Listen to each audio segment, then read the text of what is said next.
মে দিবস আমরা আগে দেখেছি, সরকারের তরফ থেকে যে নতুন হতো, আর বাকি ওদের লেফটিস্ট পার্টিগুলো তারাই এটাকে বেশি বড় করে দেখানো। তার মানে হচ্ছে যে একটা আমাদের ওই সময় যে শ্রমিকদের সাথে সম্পৃক্ততা সরকারের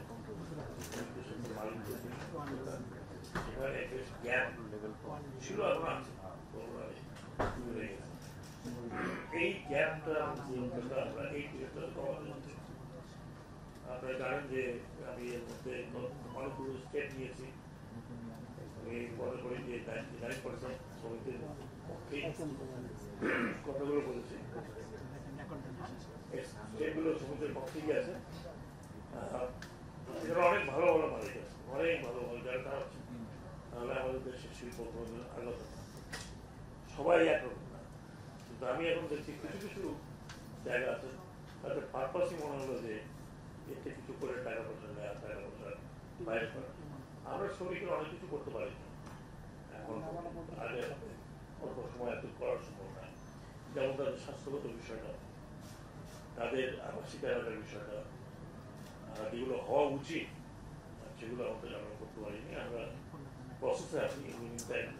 আপনারা জানেন যে একটা শ্রম কমিশন, একটা কমিশন, তারা আমাদের কমিশন দিয়েছে, আমরা দেখবো একটা সুযোগ পাই। গতকালকে নর্থ সাউথ ইউনিভার্সিটির সাথে আমরা ছিলাম, তারা এটাকে একটা পর্যালোচনা করে আমাদের একটা দিয়েছে। আমি নর্থ সাউথের সাথে একটা এমওইউ করেছি আমাদের মন্ত্রণালয় থেকে, যে তারা আমাদের রিসার্চ ওয়ার্কটা করবে, যা কীভাবে শ্রমিকের বিষয়টিকে বা আমাদের দেশের শিল্পাঞ্চল সে এলাকাতে শ্রমিকের বিভিন্ন আঙ্গিকে কি করা যায় এবং কীভাবে করা যায়। এটা কারণটা হচ্ছে কি, আমাদের এখানে আমাদের দেশে আমাদের সরকারের সাথে একাডেমিক কোনো যোগাযোগ নেই। এবং অন্যান্য বিদেশে আপনি দেখবেন যে সবকিছু ডিসিশন গভর্নমেন্ট নেয় বটে, কিন্তু সরকারের কাছে অনেকগুলো অপশন আছে। যে অপশনের মধ্যে একাডেমিক অপশনটা কিন্তু এক বড় অপশন। সেখানে লেখাপড়া করা হয়, সেখানে গবেষণা করা হয়, যেই গবেষণার ক্ষেত্রটা সরকারের কাছে নেই। এই কারণেই কিন্তু আমরা এনএসসির সাথে করেছি। এনএসসির সাথে একটা করেছি, হয়তো অন্যান্য ইউনিভার্সিটি আগে আছে তাদের সাথে আরেকটা করতে হবে। তো আমরা এখন প্রাইভেট ইউনিভার্সিটির সাথে করেছি, পাবলিক ইউনিভার্সিটি যদি আসে তাদের সাথে আমরা এই অনেক আইনগুলো করতে পারি। তো প্রচেষ্টা হচ্ছে যে অন্তত আমি এখানে আসার পরের থেকে যে শ্রমিকদের উন্নয়নটা কীভাবে করা যায়। কিন্তু প্রতিদিনই যে সমস্যা ফেস করি, এই সমস্যা সলভ করতে করতে দিন চলে যায়, বাকিটা চিন্তা ভাবনা করার সময় পাচ্ছে প্রতিদিন। শুরু গেলে 12টা গেলে 6টা, এই তো চলতেছে। আমি শ্রমিকদের উদ্দেশ্যে এটা বলবো যে মে দিবস করার উদ্দেশ্যটা সেলিব্রেশন না, এটা আপনারা যাতে আমাদের সাথে আমার মালিকদের সাথে মিক্স আপ করতে পারেন। যেটা সচিব বলেছেন যে এটা ঈদ তাদের জন্য, এটা ঈদ আমরা যতটুকু করেছি ডিস্ট্রিক্ট লেভেলে যেখানে যেখানে আপনার কলকারখানা আছে সেখানে একটু বড় করে হবে, যাদের নাই তারা অত সীমিত থাকবে আলোচনার মাধ্যমে। আমাদের এই সরকারের প্রচেষ্টা হচ্ছে যে হিউম্যান রাইট এবং ওয়ার্কার্স রাইট এটা যাতে উন্নত থাকে। আমি নিজেও আইওতে গিয়ে এই কথাগুলো বলে আসছি। আগামীতে 2 মাসে আইও হবে, সেখানে আমরা গিয়ে করবো। এর মধ্যে হয়তো আইও থেকে লোক থাকবে। আমরা প্রতি বছরই কিছু এই শ্রমিকদের এবং শ্রম আইন নিয়ে প্রতিদিনই আমরা কাজ করছি। আমি বলবো যে 2 মন্ত্রণালয়ের মধ্যে এখন শ্রম মন্ত্রণালয় আমার কাছে মানে ম্যাক্সিমাম টাইম কাটাচ্ছি শ্রম মন্ত্রণালয়। তো কিছু কিছু ইমপ্রুভমেন্ট করার চেষ্টা করছি, সেগুলো সবার সহযোগিতা দরকার, শ্রমিকের সহযোগিতা দরকার, মালিকদের সহযোগিতা দরকার। সরকারের পক্ষ থেকে শুধুমাত্র শ্রম মন্ত্রণালয়ের রাজধানীটা, সেখানে ইন্ডাস্ট্রি মিনিস্ট্রি আছে, সেখানে কমার্স মিনিস্ট্রি আছে, তারপরে বিডা আছে ডেভেলপমেন্টের। তো সবাই মিলে যদি কন্ট্রিবিউট করে তাহলে আমার পক্ষে এটা সম্ভব যে শ্রমিকদের আগিয়ে নিয়ে যাওয়া। এখন আমি আমরা শ্রম মন্ত্রণালয় থেকে করবো, বাকিদের কাছে আবার পাঠাবো, ওনারাও ওভাবে করবেন। আমার মনে হয় আমরা একটা কম্বিনেশন টিম তৈরি করতে পারি। এইসব মন্ত্রণালয় থেকে আনেন, কমিটি তৈরি করেন যে তারা সব মন্ত্রণালয় মিলে একটা ছোটোখাটো ডিসিশন যা আছে তাই বড় ডিসিশন আমাদের তো একটা ফোরাম আছে, সেই ফোরাম আমরা আলাপ করবো। আমরা আমাদের কর্মসংস্থান উইং তৈরি করার চেষ্টা করছি। কর্মসংস্থান উইং মানে অধিদপ্তর যদি হয়ে যায় তাড়াতাড়ি সম্ভব, যদি হয়ে যায় তাহলে আমরা তো কর্মসংস্থান অধিদপ্তরটাকে এস্টাবলিশ করে আমরা কর্মসংস্থানের যেসব ক্ষেত্রগুলো আছে সেই ক্ষেত্রগুলোকে ট্রেনিং দেওয়ার ব্যবস্থা করবো এবং সেই ট্রেনিং ইনস্টিটিউট এখন আছে দেশে, সেগুলো কম্বাইন হয়। বড় প্রশ্ন আসছে অপ্রচলিত ক্ষেত্রে সেটার মধ্যে বেশিরভাগ যেটা অপ্রচলিত ক্ষেত্র যেটা আছে ম্যাক্সিমাম হচ্ছে বিল্ডিং নির্মাণ শ্রমিক, তার মধ্যে শিপ বিল্ডিং আছে, আপনার লোকজন আছে। এইগুলো আমরা চেষ্টা করছি যে এদের তো আমাদের বোর্ডে নিয়ে আসে। আপনারা জানেন Bangladesh American tobacco British American tobacco নিয়ে কালকে আমি কথা বলেছি। আশা করি তারাও আইনের আওতায় আসবে এবং আইনের আওতায় এসে তারা দেশের আইন প্রচলিত আইন নিয়ে এর মধ্যে ব্যবসা করেন। এরকম যারা আরও আছে সবাইকে আসতে হবে, কারণ তারা দেশি শ্রমিক নিয়ে কাজ করছে। কাজেই দেশি শ্রমিককে যে পাওনা ন্যায্যতা সেটা আইনের মধ্যে না আসলে এটা আমার পক্ষে খুব ডিফিকাল্ট। সিমিলারলি নিউজ পেপারের নিজেদের একটা সংস্থা আছে, তারপরে কিন্তু মাঝখানে নিউজ পেপার বন্ধ হয়ে গেল, তখন আমার সাথে যোগাযোগ করতে ওরা বললাম যে ভাই আপনারা তো আমাদের সাথে যুক্ত নন, আমরা কীভাবে আপনার প্রবলেম সলভ করতে পারি।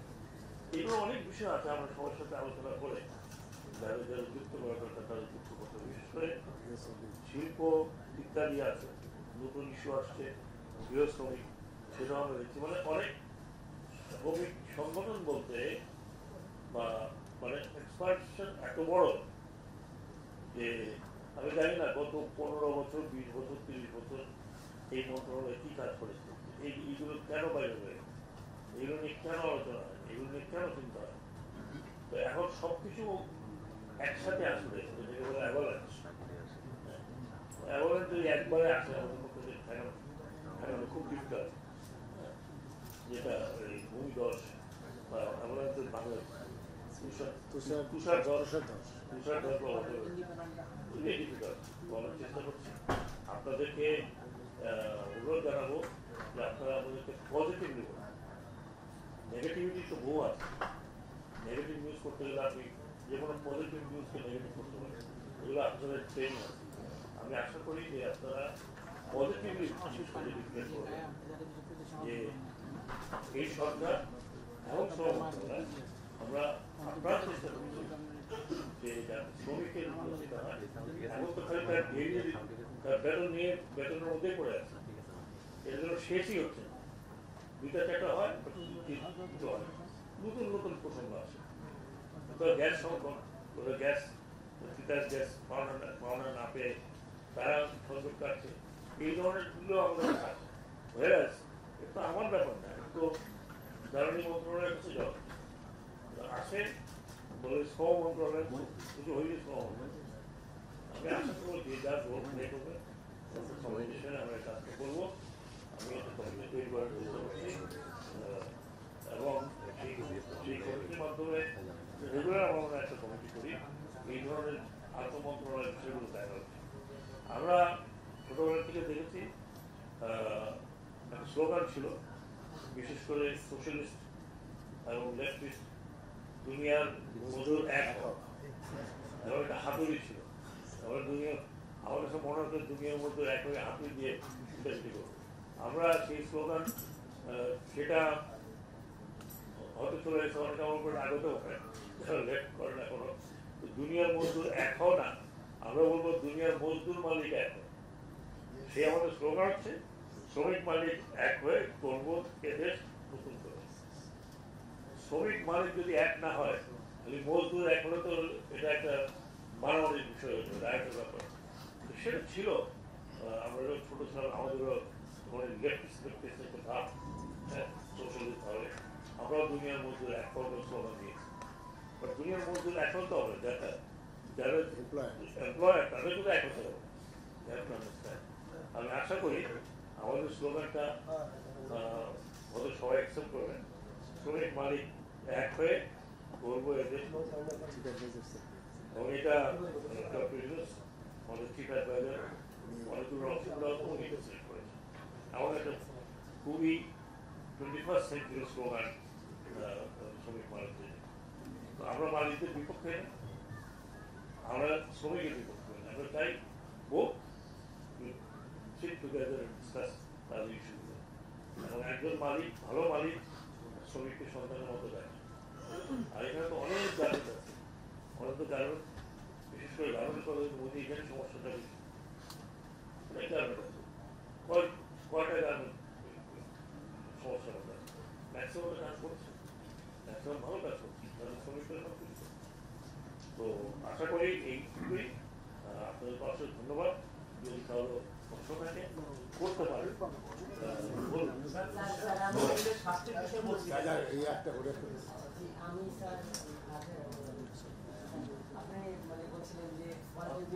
কোন পত্রিকা? এখন টিভি। মানে পজিটিভ নিউজ করার ব্যাপারে পাওয়া যায়, সবাই আমাদেরকে পজিটিভ নিউজ করার কথা বলে। মাইক্রোফোনটা স্যার কি করতে হবে এটা তো আপনি মানে আগেও জানতেন এবং পজিশনে আসার পর সেটা জানেন যে শ্রমিকদের জন্য আসলে কত কিছু করা দরকার। একটা বিষয় বলতে চাই যে শ্রম আইনে কথা হয়, বিশেষ করে শ্রম আইনে প্রতিষ্ঠানে যদি কেউ রোগাক্রান্ত হয়, প্রতিষ্ঠান থেকে আহত হয়, এটা প্রতিষ্ঠান বিয়ার করার কথা, সেই জিনিসটা দান ক্লিয়ার শ্রম আইনে।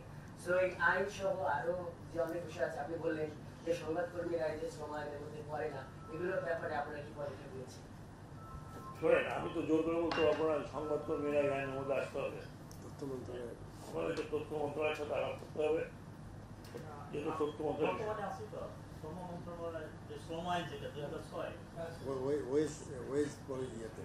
ওয়েব বোর্ডে আছেন আপনারা, কিন্তু এই যে মালিকরা বন্ধ করে দিল, মালিক বন্ধ করে দিল, এটা নিয়ে আমাকে অনেকে ফোন করছে, স্যার মালিক বন্ধ করেছে, আপনারা কিছু করেন। আমরা মালিক বন্ধ করেছি, তো যাবে আপনার ইসে, আপনাদের একটা কি আছে অর্গানাইজেশন, সেখানে যাবে প্রেস কাউন্সিলে যাবে, প্রেস কাউন্সিলে যাওয়ার পরে সেটা আমরা ওয়েব বোর্ডের ব্যাপারে আমরা আছি, কিন্তু হ্যাঁ ওয়েব বোর্ডটা গঠন করা হয়নি। আমরা এটা লুকেন পেয়ে যেটা বললাম যে আমাদের শ্রম মন্ত্রণালয় এখন এত কিছু নিয়ে ব্যস্ত। সবচেয়ে বড় ব্যস্ততা হচ্ছে এই যে রাস্তায় আগুন লাগাচ্ছে, যুদ্ধ হচ্ছে, এগুলোকে নিবৃত করা। আমি মনে করি আস্তে আস্তে আমরা এদিকে নজর দিতে পারবো। যেহেতু আছে আমাদের মানে চিকিৎসার ব্যাপারে বলা হচ্ছে, তারা দিবে। এখন যাই হোক, আইনের মধ্যে আছে, যদি কেউ সেই ব্যবস্থা না নেয় তাহলে আপনি বলেন কোন ফ্যাক্টরিতে কোন জায়গায় শ্রমিক দুর্ঘটনা করেছে, এনজিও রয়েছে, অসুস্থ আছে, আসলে তো আপনার করে নেই। আর প্রাইভেট ফাউন্ডেশন আছে, আমাদের ফাউন্ডেশন আছে, কিন্তু প্রাইমারি দায়িত্ব হচ্ছে ইন্ডাস্ট্রি যেখানে চাকরি করছে সেখানে। তারপরে আমাদের কাছে আবেদন করলে আমরা যতটুকু সম্ভব করছি।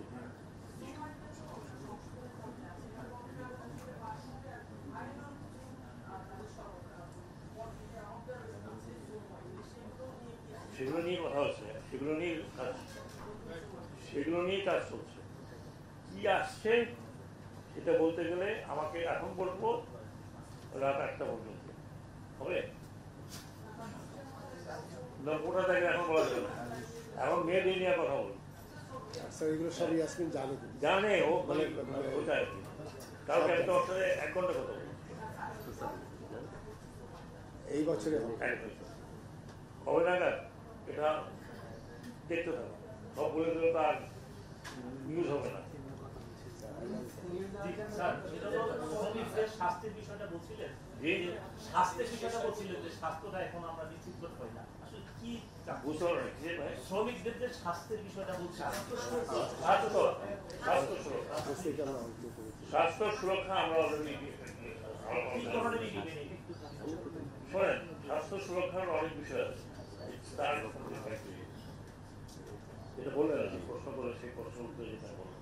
দ্বিতীয়ত হচ্ছে আমরা এই শ্রম মন্ত্রণালয় আমাদের কিন্তু জেলায় জেলায় 33টা জেলার মধ্যে শ্রম কল্যাণ কেন্দ্র আছে, শ্রম কল্যাণ কেন্দ্র আছে, সেখানে ডাক্তার আছে। আমি ব্যক্তিগতভাবে যেখানে যাই সেখানে আমি খুঁজে পাচ্ছি ডাক্তার আছে, একটা 5 বেড হসপিটাল আছে।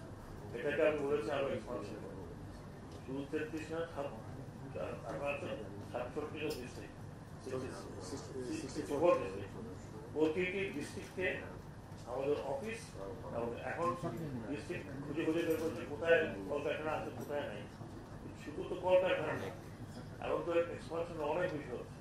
নির্মাণ শ্রমিকদের মধ্যে যাচ্ছে, অপ্রচলিত হাতে যাচ্ছে, এই গৃহকর্মীরা, আমরা এগ্রিকালচারও খুঁজছি। তাই আমি অলরেডি বলেছি মন্ত্রণালয়ে, ওনারাও খবর পান না, ওনারা খালি এখন ডেলি রুটিনের মধ্যে আছে। এগুলো চিন্তা করার জন্য সেল গঠন করা হয়েছে অলরেডি। আইডি প্রত্যেকটি ডিস্ট্রিক্টে আমাদের অফিসের দরকার, সেখানে প্রত্যেক ডিস্ট্রিক্টে একজন ডাক্তার এবং যতটুকু ফেসিলিটি পাওয়া যায় ততটুকু যেন আছে। এবং কোনো জায়গায় কোনো শ্রমিক অসুবিধা হলে সেখানে রিপোর্ট করতে পারে। যদি সেখানে সুবিধা না হয়, আমরা আমাদের দায়িত্ব হচ্ছে তাকে বড় হাসপাতালে রাখা। আমরা বড় হাসপাতালেও কয়েকটা বেড রাখার জন্য বলবো। শ্রমিকদের যদি হাসপাতাল করা হচ্ছে, এবং বিভিন্ন জায়গায় আমরা চেষ্টা করছি। এগুলো বলতে গেলে তো অনেক রাত থাকবে, অনেক সময় লাগবে। সংক্ষেপে বললাম, এই মুহূর্তে আমি বলবো না, সময় নিয়ে আমরা পরে আলাপ করবো। আমার সময় নিয়ে আমি আয়োজন থেকে ফিরে আসার পরে আমি বসতে পারি, বসি, তখন আপনাদের যাবো। সময় অনেক কিছু পরিবর্তন, অনেক এখন তো পাকাপোক্ত হয়নি, অনেক পরিবর্তন হয়েছে, আলোচনা হয়েছে, আমাদের দ্বিপক্ষীয় আলোচনা হয়েছে। দ্বিপক্ষীয় আলোচনার ক্ষেত্রে যে সমস্ত প্রপোজাল আমরা পেয়েছি, যেগুলো আমরা অ্যাকসেপ্ট করেছি, সেগুলো আয়োজনতে বলা হয়েছে। এখন সেগুলো ফাইনালাইজ করতে হবে। আরো কিছু আসছে, এখন এই যে শ্রম কমিশন, সংস্কার কমিশন,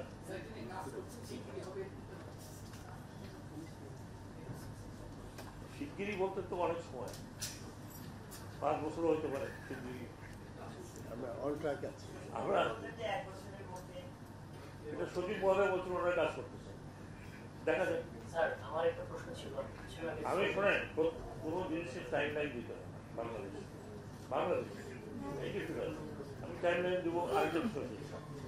আমি ওরা যত তাড়াতাড়ি সম্ভব, আমারও তো একটা ইচ্ছা আছে যে আমি থাকতে থাকতে একটা সময় পাকা করতে করে দিই, ওখানে পরবর্তীকাল আরেকটা একটু হাত দেবে কি দেবে না, সাউদাই। আমারও তো একটা ইচ্ছা আছে যে আমি একটু কন্ট্রিবিউট করে দিই। কাজেই টাইম ফ্রেম তো আমি এখন একটু বলি যে আগামী 3 মাসের মধ্যে হবে, তাও হতে পারে।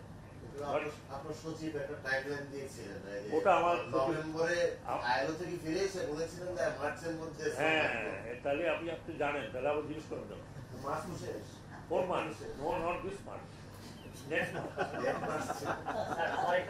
ভাই আমি আইওতে গেলাম কবে? কোন তারিখ বলে? আমি নভেম্বরে কথা বলছি। হ্যাঁ, নভেম্বরে থেকে ফিরে নভেম্বরে এসে আমি কোথায় গেলাম? উনি তো কোথায় গেছেন আমি জানি না। আর মার্চে গেছিলেন। আমি তো তখন তো উনি আরেক সেশনের সাথে গেছেন। কাছে গেছে মার্চে, এটা কিন্তু এখন কি আগামী মার্চ? মার্চে যদি আমি যেয়ে থাকি, আর ওরা যদি আমাকে বলে মার্চের মধ্যে করতে হবে, তাহলে কোন মার্চ বলেন? স্যার, আমার একটা প্রশ্ন ছিল। সবাই বলছেন শ্রমিকদের স্বাস্থ্য, যে দেশে স্যার শ্রমিকের চাকরির নিষ্ঠা থাকে না, সেই দেশের স্বাস্থ্যের কথা সবাই ভাবে না। আমি শিশু শ্রম নিয়ে আর কি, যেটা হচ্ছে আমরা জানি যে যে সরকারি আসল যে সরকার বিশেষ করে ফোকাস করে গার্মেন্টস গুলো, যখন তারা যখন ঐক্যবদ্ধ থাকে তখন গার্মেন্টস গুলো আন্দোলন হলে সরকার ওদিকে সবচেয়ে বেশি ফোকাস করে। যে শিশু শ্রম যেটা হচ্ছে বিভিন্ন জায়গায় পূর্ব বয়স্কদের ছেলেমেয়ে কাজ করা হচ্ছে, কিন্তু তাদেরকে যথাযথ যে বেতনটা সেটা কিন্তু দেওয়া হচ্ছে না। বলা যায় যে নামমাত্র তাদেরকে মজুরি দিয়ে কিন্তু কাজ করা হচ্ছে। এইটা বন্ধে অথবা যদি জানেন যে যারা যে সকল শিশুরা কাজ করে তাদের ফ্যামিলি অসচেতন থাকে সেগুলো তারা করে সেগুলো তার যে ন্যায্য টাকাটা যেটা পায় মজুরিটা পায় সেটা তো উদ্যোগ আপনারা নিবেন কিনা? প্রথমত হচ্ছে আপনার প্রশ্নটাই কিন্তু আমার মনে হয় যে কারেক্ট। শিশু শ্রম বলে আর কোনো কিছু অ্যালাউড না, নাথিং অল ওভার ওয়ার্ল্ড। এই বেতন ন্যায্য কিনার জন্য প্রশ্ন আছে। শিশু শ্রম যেটা করছে এটা দরিদ্র হতে করছে আমাদের পক্ষে অত সম্ভব না। যেমন ইটের ভাটায় এখন বাংলাদেশে কত ইটের ভাটা আছে তাও তো আমি জানি, বলতে পারবো না, কত হাজার কত লাখ। এখন গ্রামে গঞ্জে যেগুলো আমাদের চোখে পড়ে, যেগুলো আমাদের কাছে আসে, কোনো অর্গানাইজ সেক্টরের শিশু শ্রম হচ্ছে, সেইটা ডেফিনেটলি অ্যাকশন নেওয়া হয়। এবং কারেকশন সেন্টারগুলো আছে, আমার মানিকগঞ্জ আছে, ঢাকা আছে, বিভিন্ন জায়গা আছে। এখন সেটার উপরে যদি আপনি আমাকে বলেন একটা ইন্ডিভিজুয়ালের উপর আমাকে প্রশ্ন করতেন যে আমি যদি বন্ধ না হয় সেটা বন্ধ শোনেন, it is not legal, not legal. এটা গ্রামগঞ্জে হোক, দেশের যে কোনো জায়গায় হোক, বাট আমাদের আর্থসামাজিক প্রেক্ষাপটে ইট ইজ হচ্ছে হচ্ছে আমি তো মনে করবো না বাবার সাথে মাছ ধরছে অ্যাডভার্টাইজমেন্টে দেখানি গ্রামীণ ফোনে যে ওই দিনের নাই মহাদেব কিন্তু ছোটবেলা থেকে বাবার সাথে এখন দক্ষিণ দিকে যান নৌকার মধ্যে দেখবেন যে সকালবেলা বাপ ছেড়ে তারপরে ব্যাপারটা হলো যে এইগুলো তো যার ফ্যামিলি আছে তার 12 বছরের ছেলে তাকে নিয়ে আসে এগুলো তো আমাদের সবকিছু যদি আমরা এখন ধরতে যাই তাহলে এইটার একটা রেসপন্সিবিলিটি আমরা সে পর্যায়ে নাই। আপনি বললেন বেতন, এটা ইমনিতে তার বেতন আমরা রেগুলার করতে যাবো, তার মানে আমরা এনজয় করবো এই পুরা বেতন তো যখন পুরা বেতন দেবো তখন আমরা 10 দিন নিয়ে আসবো। Anyway thank you. আমার জানার মধ্যে আগামীকাল কেয়ার গ্রুপের কিছু কারখানা বন্ধ হয়ে যাওয়ার কথা, মানে কেয়ার গ্রুপের কারখানাগুলো যাতে বন্ধ না হয়, কেয়ার গ্রুপের পক্ষ থেকে মন্ত্রণালয়ের কাছে, আপনার মন্ত্রণালয়ের কাছে বহুবার চিঠিপত্র দিয়েছে যে তারা আসলে ব্যাংকের জালিয়াতির শিকার এবং আপনারা যাতে ব্যাংকের সাথে বসে বিষয়টা শোনা, আপনারা কি কিছু করেছিলেন? কেয়ার গ্রুপ ইন্ডাস্ট্রি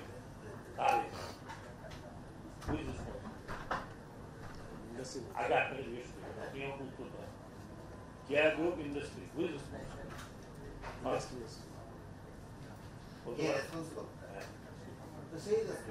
না line ministry, line ministry industry ministry, industry ব্যাংকের তারা আমার কাছে না আগে ইন্ডাস্ট্রি মিনিস্ট্রি দিচ্ছে আমি জানি। They should go to their ministry. ওটা আপনি খুঁজে বের করেন। ব্যাংকের আপনি তো অনেক মানে বড় কাগজের প্রসঙ্গ খুঁজে বের করেন, জিজ্ঞেস করেন তুমি শ্রম মন্ত্রণালয় কেন দেবে আগের থেকে। You are suppose to be, তোমার লাইন মিনিস্টার হচ্ছে industry minister, then comes commerce, তারপরে আমরা আসি সবাই শেষে। এখন সবাই এসে আমাকে বলে ব্যাংক আমার সাথে এটা করে না, ওর সাথে করে না, গ্যাস দাও, এই দাও। আচ্ছা বলেন, আপনি নিজেই বলেন, তাহলে তোমাকে রেসপন্সিবিলিটি দিচ্ছে এটা যে গ্যাসও ইনশিওর করো, ব্যাংক ওয়ালাকে কান ধরে নিয়ে আসা পাই ব্যাংকে। ব্যাংক হচ্ছে ফাইন্যান্স ডিপার্টমেন্ট, গভর্নর আসলে। এখন যে কোনো ব্যাংক, আমরা এখানে সেগুলি ব্যাংক নিয়ে আলোচনা করি যে ব্যাংক টাকা দিচ্ছে এখন দিতে পারতেছে না, হ্যাঁ কোনো ব্যাংক থেকে 37,000 কোটি চলে গেছে, তাদের সাথে আমরা কথা বলতে। তুমি এখন এই শ্রমিক অসন্তোষের একমাত্র কারণ হচ্ছে এগুলি বলে, কিন্তু এখন এই ব্যাপারটাও যদি আমার কাছে আসে আপনি আমাকে বলেন। যেহেতু আপনারা করেছেন সেই জন্যই করেছি বলতে না, ডিল করলাম শ্রম অসন্তোষের কারণে, তাই না? কেয়ার কসমেটিকের বিষয়টা আমাদের কাছে আসার পরে আমি তাদের আসছিল, আমি কথা বলেছি এবং এটি যেখানে দায়িত্ব আছে বিশেষ করে এফআইডি এবং বাংলাদেশ ব্যাংকে এটা জানানো হচ্ছে। এখন ব্যাংকিং যে আইন আছে সেই অনুযায়ী তাকে রেসপন্স করে। তাহলে আমরা তো তার এই প্রবলেম সলভ করতে পারবো।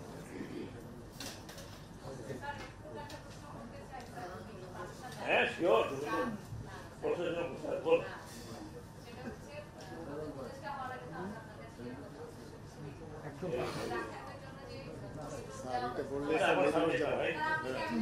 না, আমি ক্যাবিনেটে এখানে আলোচনা এখনো হয়নি, যেহেতু আলোচনা হলো বলবো।